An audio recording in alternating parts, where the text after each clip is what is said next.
Oke, baik. Jadi di sini kita sudah berhasil masuk ke skenario tentang keterampilan membuka pelajaran dan menarik perhatian siswa. Yang bisa kita lihat di sini adalah belum ada percakapan apapun.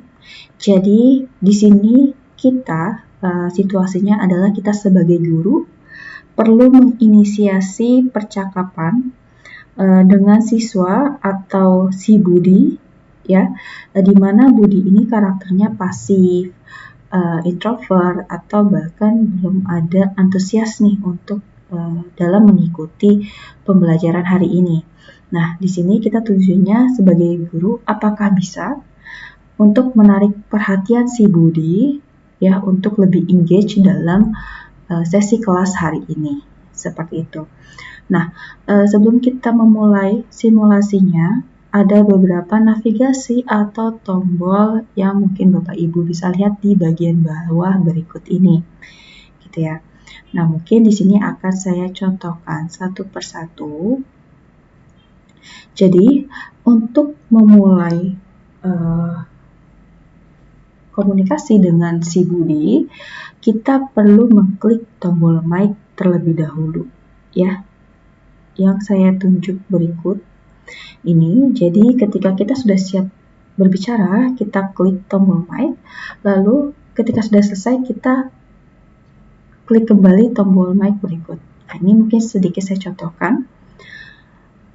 Halo, selamat siang anak-anak. Selamat siang, Bu. Nah, seperti itu contohnya. Jadi, ketika saya sudah selesai berbicara dan klik kembali tombol mic-nya, si AI-nya baru nanti akan mentranscribe ya hasil sesuai apa yang sudah saya omongkan, lalu diproses dan Budi merespon sesuai dari apa yang saya bicarakan. Gitu. Jadi, si Budi langsung di sini menjawab dan memberi sapaan kembali. Seperti itu. Nah, sebelum kita lanjut, mungkin sambil menjelaskan beberapa tombolnya yang ada. Untuk tombol tanda tanya ini adalah untuk Bapak Ibu mereview kembali terkait skenario-nya dan juga detail karakternya itu seperti apa, seperti itu. Nah, lalu di tombol sebelahnya ini adalah tombol caption atau transcribe-nya. Kalau ini khususnya ada di speech to speech mode atau mode speech to speech, itu adalah di sini kan kita bisa melihat ya hasil apa yang sudah kita bicarakan dan komunikasikan.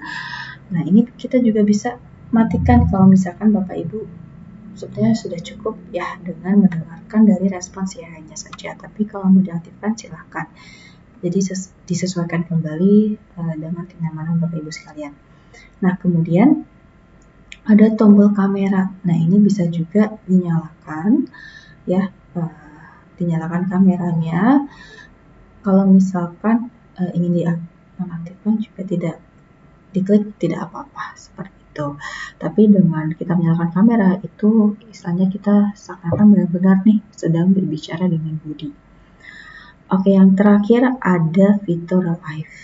Nah, ini fiturnya kurang lebih sama dengan tombol mic, di mana fitur live ini kita untuk memulai dan berkomunikasi gitu ya dengan si Budi. Bedanya adalah ketika kita mengklik atau mengaktifkan fitur live, ini saya coba klik. Nah, di sini ada tombol mic yang sudah berubah. Kalau kita sudah benar-benar siap untuk melakukan conversation atau percakapan dengan si Budi, bisa langsung klik tombol mic ini. Tapi perlu diingat, beda dengan tombol mic sebelumnya, di mana ketika kita sudah mengaktifkan tombol mic ini, apapun yang kita bicarakan, kita omongkan gitu ya, itu akan langsung ditranscribe atau diolah oleh si AI dan nanti diproses. Si Budinya bisa langsung merespon apa yang sudah kita bicarakan, seperti itu. Jadi tidak perlu kita tombol-tombol mic lagi nih Jadi seakan-akan kita memang sedang di kelas gitu ya, sedang menyampaikan pemaparan, dan si siswanya itu menjawab gitu ya, seperti itu. Nah, di sini mungkin saya contohkan seperti apa cara kerjanya.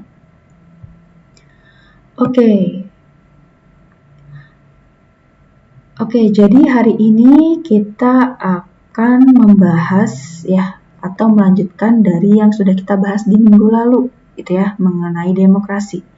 Mungkin masih ada yang ingat apa sih yang kita bahas di minggu lalu?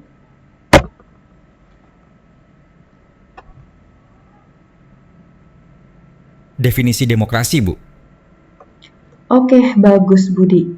Mungkin bisa kamu coba jelaskan juga apa sih yang dimaksud dari demokrasi itu?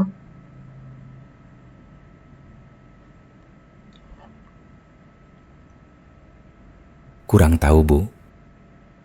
Oke, nggak apa-apa. Sambil diingat-ingat kembali ya. Mungkin yang lain bisa juga bantu memikirkan apa sih sebenarnya definisi dari demokrasi.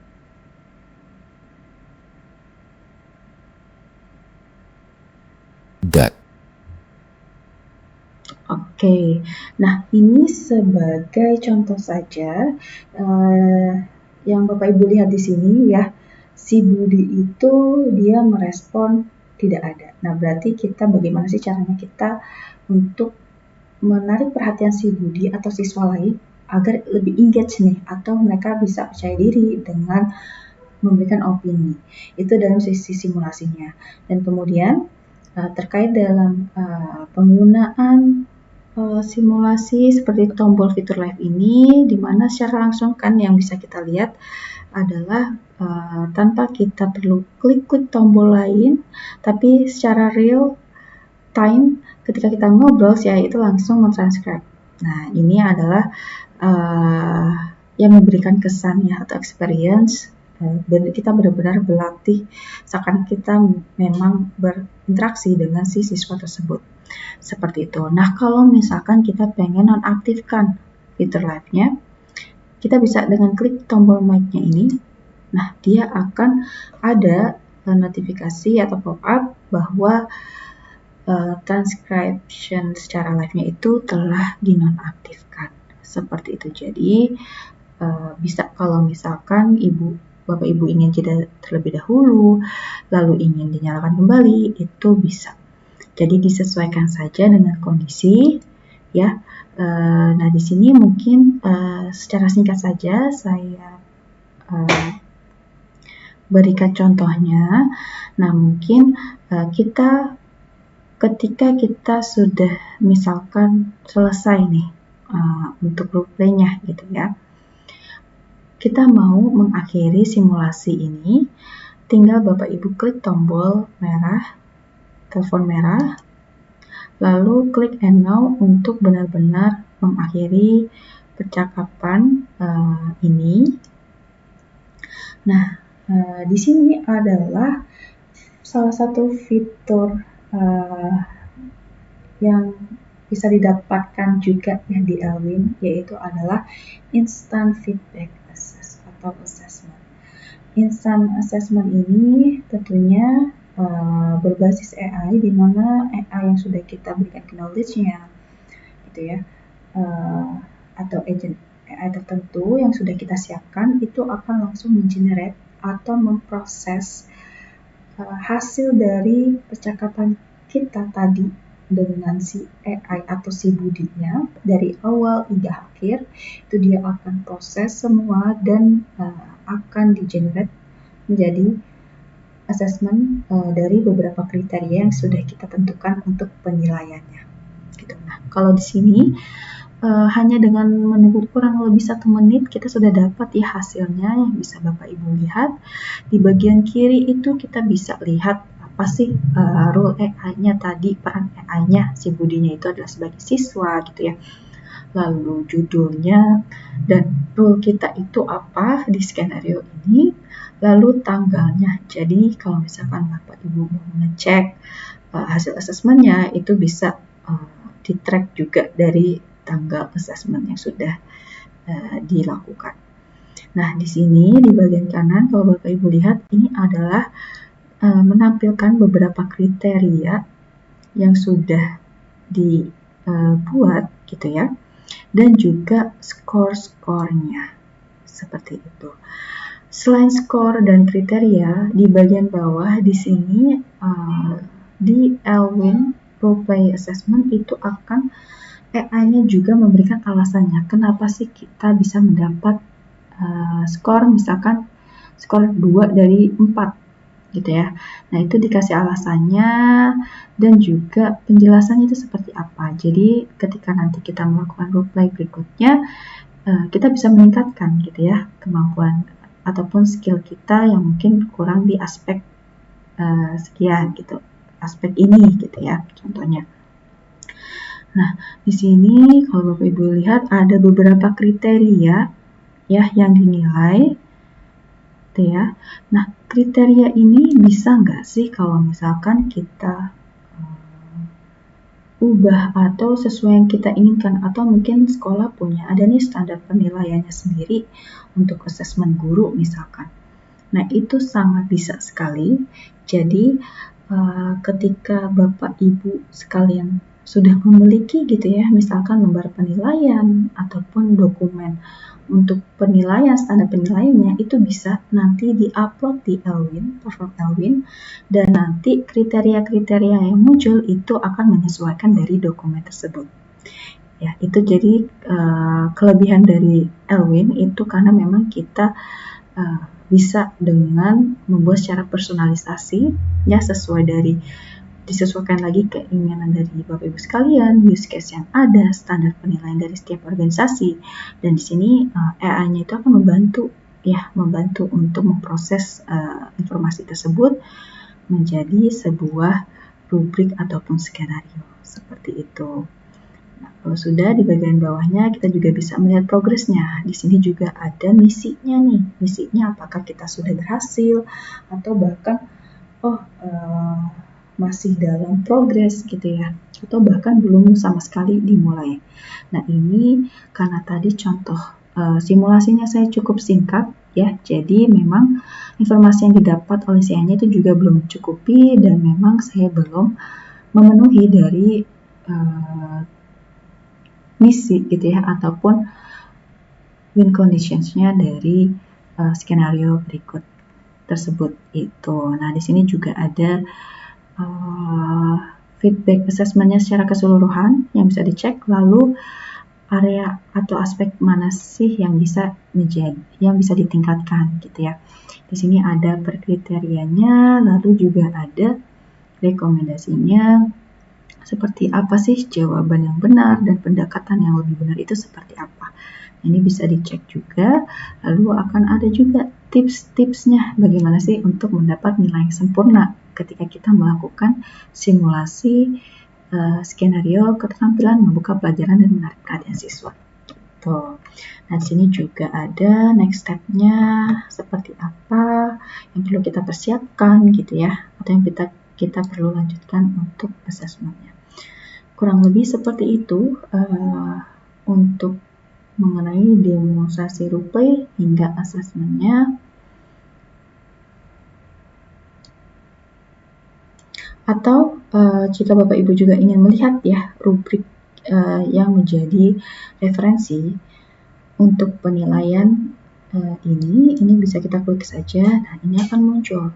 Jadi rubrik details ini adalah dokumen yang sudah saya atau kita masukkan. Jadi saya memasukkan dokumen lembar penilaian peer teaching misalkan. Nah, di sini si AI itu akan memproses dari dokumen tersebut dan membagi per kriterianya yang memang perlu dinilai dari skenario gitu ya. Mulai dari penggunaan analogi, suasana pembelajaran seperti apa gitu ya. Dan di sini juga bisa kita cek petunjuk dari skor-skor yang ada seperti itu.